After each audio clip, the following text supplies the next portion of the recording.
A brand new Minecraft update by the name of the 1.19.70 just came out for all Bedrock platforms, or if you play on PlayStation 4, you'll be seeing it as version 2.59. Now, this actual update itself is actually quite large. It has a bunch of fixes, over apparently 130 from what I've seen, and it also has a bunch of new technical updates, but also, most importantly, some new features for the experimental features section on our PlayStations or Xboxes, or whatever platform of Minecraft you play on. Now, we're going to get into every single thing that was actually fixed or changed or added in this update, so let's just jump right into the video and let's get right into this. So jumping on over to the Minecraft feedback section, we can actually see it says Minecraft 1.19.70 Bedrock, posted March 14th, 2023. The latest Minecraft update has arrived. This release brings several quality of life improvements to the game, changes to horse breeding, plus early versions of Archaeology and the Sniffer as new experimental features from the upcoming 1.20 update. Let's see what's inside. Then it gives us 5 things. It says fix multiple crashes that could occur during gameplay. When breeding horses, the baby horse now has a chance of being better than its parents in speed, jump, strength, and health. Improvements to player emotes, take an early look at Archaeology and the Sniffer mob with experimental features, and lastly, fixes to over 30 community reported issues. It also does have a little note just adding here right now that says there is a delay with this update on Nintendo Switch and the update will be available soon. And then lastly, please continue to upvote and report any new bugs at bugs.mojang.com and leave us feedback or leave us your feedback at feedback.minecraft.net. So now that we've covered that, let's actually get into the actual changes within this update. And it says changes, player emotes. Several improvements have come to the emote system in Bedrock Edition. Emote usage now appears in chat. The emote wheel now has 4 slots with an improved interface. Quick emoting with new hotkeys. Easier sorting of emotes. And finally, creating a new character now automatically applies for default emotes. And then it says, obviously, lastly after that, check out the new emote feature for Bedrock Edition article for more details. And if you guys want to check out this article and the article will be also linked down below in the description in case you're interested. Moving on from there, we have vanilla Parity, a huge thing for many of the Bedrock Edition players that prefer Java Edition and want it to be more similar to Bedrock Edition, or want Bedrock Edition to be more similar to Java Edition, excuse me for that. Anyway, it says improvements have been made with vanilla Parity to align with Java Edition, especially with horse breeding mobs and blocks. First of all, there is gameplay. Fixed an issue where night could not be skipped if one or more players were on the death screen. Eating and drinking animations are now always centered, regardless of screen aspect ratio. Then mobs, it says breeding horses can now produce random variants. When breeding horses, the baby horse now has a chance of being better than its parent in speed, jump, strength, and health, which is what we just covered just a second ago. This change is intended to make horse breeding a viable way of getting great horses. If a player starts with good parents and puts in enough time and golden carrots. Horses cannot be pushed over fences covered by carpets anymore. Gas sound volumes will now fade the further they are from the player. Villagers will now emit anger particles when hit by a player outside of a village. Fixed a bug where zombified piglings would spawn in the nether in light levels above 11. Minecarts can now eject mobs into liquid blocks. Witches will now drink a fire resistance potion when standing on a campfire. And that was everything for mobs. So going up from there, we have blocks. Bells that are connected to multiple blocks no longer drop when one block is broken. No block sound attenuation over a distance is now linear. Literally have no clue what that means or even how to pronounce attenuation if that's how I meant to pronounce it, so somebody please correct me in the comments section if I'm wrong. Impact sounds of projectiles and amethyst blocks and clusters are now audible. Dead bush will now drop sticks when broken with any tool except shears, even those with silk touch enchantment. Vines will drop nothing in the same situation. Now let's go into the experimental features where it says the Sniffer and Archaeology are now available for testing that are coming to Minecraft 1.20, now known as the Tails and Trails. Said that backwards. Trails and Tails. I'm not used to the name yet. The Sniffer and Archaeology are 2 experimental features that you can try out in this release. As these features are still incomplete, in development, and considered a work in progress, be sure to back up your worlds before enabling experimental features. The features can be enabled by turning on the next major update toggle in world settings. Alright, now let's get into the main features themselves. Archaeology. Added the brush item, added the decorated pot block, added 4 pottery shards, arms up, skull, prize, and archer. Added the suspicious sand block, added suspicious sand to the desert temple, and added suspicious sand to the desert well. Now let's talk about the brush. It says the brush is a craftable item you can use to brush things.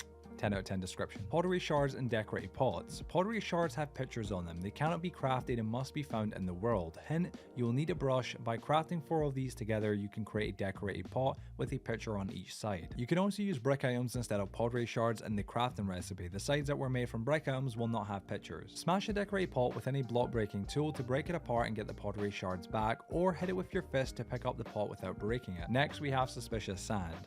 Desert temples and desert wells now contain suspicious sand. This fragile block is hard to spawn, easy to destroy, so be careful. If you manage to find the suspicious sand and brush it with your brush, you will extract objects that were buried long ago. We're giving you an early look at these archaeology features. We want to spend more time developing them. Please let us know what you think we can improve or expand. Moving on to the Sniffer, it says the Sniffer is the mob vote winner of Minecraft Live 2022 and the first HS1 extinct mob brought to life and added to the game. Sniffers cannot be tempted or tamed. Sniffers are passive friendly mobs. Sniffer sniffs in the air and occasionally digs for seeds. And finally, for the last thing, the experimental features, we have the Torchflower. The Torchflower seed can be planted on farmland and grows into a flower. The seed can be used to breed 2 Sniffers. The full grown flower can be harvested and replanted but can also be crafted into a dye. Okay, so that was everything for the experimental features that has been added to the game. Of course, everything about the Torchflower, the Sniffer, suspicious sand, the Pottery Shards and decorated pots, the brush, archaeology, and everything else, right? Let's move on to the next big thing, which probably the majority of you are wanting to see or want to know about, which is fixes. So first on our list for fixes is stability and performance, where it says fixed an issue where simultaneously pressing the mine and place button on any input device while targeting a structure block could cause the game to crash. Fix the crash on Nintendo Switch when attempting to log in while set to a local network mode. Fix the crash that could occur when entering a 1.7.1.0 world and 1.8 or above. Now moving on to gameplay, it says the player's crosshair now properly mines/interacts with items in front of them while swinging/gliding rather than one block above their position. Players no longer take rapid damage when touching damaging blocks. Projectiles shot while swimming/gliding no longer spawn from above the player's position. Items dropped while swimming/gliding manually or on death no longer spawn above the player's position. Then next we have mobs, and it says fix the bug where an ally holding a lead wasn't able to be leashed unless the player had a full stack of 64 leads in hand. Parrots will no longer shake while on a player riding a horse that is turning mid-jump. Fixed a bug causing global entities, e.g. Ender Dragon and projectiles, to stop rendering when out of normal entity render distance. Then next we have blocks, and it says sound from all button types and levers are now controlled by block, slider, and audio settings. Redstone source can now power a single block from different sides at the same time. Destroying mangrove log or mangrove wood now properly causes leaves to decay. End crystals occupying the same space as a block will no longer cause the block to disappear. Players are now able to place top slabs in blocks that are only partially blocked by an entity. Players can no longer see through partial blocks while sneaking or riding in third person. Composter now always consumes an item when becoming full. Importing experimental blocks into a non-experimental world using the structure block will now correctly place unknown blocks which are non-interactable. Error messages about building outside the world height limits no longer appear when simply interacting with blocks at the world height limit from certain angles. Fix the bug where observers would not detect changes due to corrupted data. Hoppers now pull in items from above them through all blocks that have a lower height than a full block. Next we have items, and it says crossbows can now shake while charging arrows. Spawn eggs for snow golem, wither, and trader llama now appear correctly in the inventory and hotbar. Written books can now be moved in the inventory even when the player has identical written books. Now moving on to touch controls, it says update the how to play screen with information on new touch controls. Changing input modes from gamepad to touch while an item is selected will return the selected item to the inventory or drop it. Fixed an issue on the furnace screen when double tapping the output window caused other slots to become unselectable. Fixed the bug where stack splitting was automatically initiated on the first slot when opening a small chest. Allowed left and right D-pad buttons to keep input when the forward button is pressed. Added the leave boat button when a player falls from a height within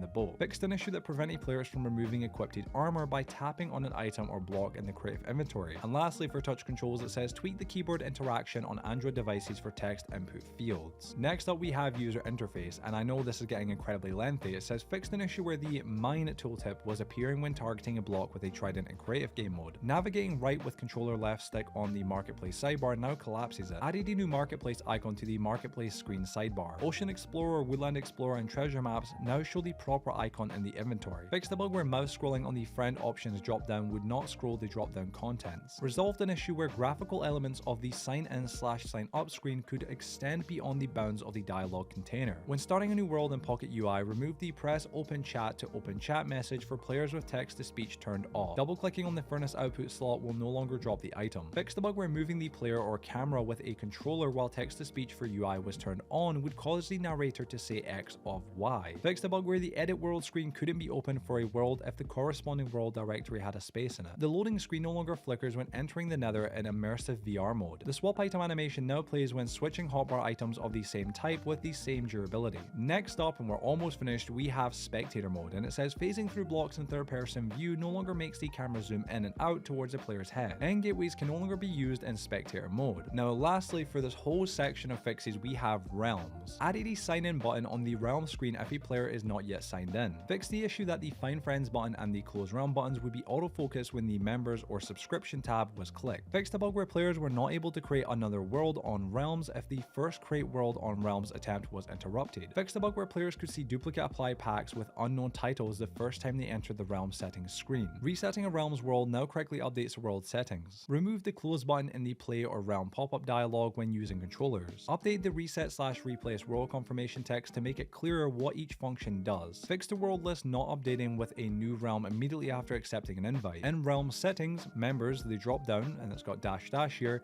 menu can now be open/close with the enter key and navigated with arrow keys, of course if you're on PC this is. And yes everybody, that is every single thing for the fixes, for the new actual experimental features, and everything else that we covered in today's video, That was a heck of a lot to say the least. Now, just to clarify, there was some more technical mumbo jumbo at the bottom that I have not actually read, and obviously if you want to go read that, you're more than welcome to. I usually, as always, skip this part of the video, of course, or skip this part of obviously the entire changelog, usually because this stuff here, the technical updates, it's really all extra kind of mumbo jumbo. It's stuff that you or I, the common player, would not really fully understand, unless you're someone that's incredibly savvy with this kind of stuff, or really interested on the more technical level of the update. That's where you'd find all this stuff. So yeah, if you want to go check it out, the link for this will be down below in the description. But other than that, thank you guys so much for watching today's video. Hope you all went to enjoy it. If you did, please be sure to drop a like in it, share with your friends and family, and subscribe if you're new around here. I promise I'm back making videos. I really truly do, and hopefully I'll see you guys all in the next video on the channel. Have a good night everybody, and everyone, peace out.